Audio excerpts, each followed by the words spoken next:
Fats అనగానే భయపడుతూ ఉంటారు. అసలు బాడీకి ఫుడ్ ద్వారా మనం ఇచ్చే ఫ్యాట్స్ హెల్తీయా డేంజరసా? Let's break it down.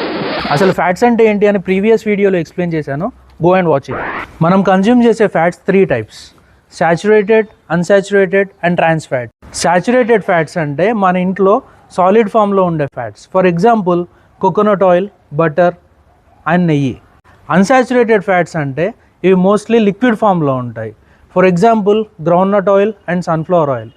ఈ saturated fats and unsaturated fats use చేయడం వల్ల మన హార్ట్ హెల్త్కి, బ్రెయిన్ హెల్త్కి అండ్ పిల్లల్లో సెల్స్ బిల్డ్ అవ్వడానికి చాలా హెల్ప్ అవుతాయి. Third type of fats are trans fats. These are industrially modified fats. వీటి వల్ల బాడీకి ఎలాంటి యూజ్ ఉండదు. ఈ ఫ్యాట్స్ మనకి ఇండస్ట్రియల్లీ రిఫైన్డ్ ఆయిల్స్లో ఉంటాయి. వీటి వల్ల బ్యాడ్ కొలెస్ట్రాల్ ఇంక్రీజ్ అయ్యి హార్ట్ స్ట్రోక్స్ వచ్చే ఛాన్సెస్ ఉంటాయి.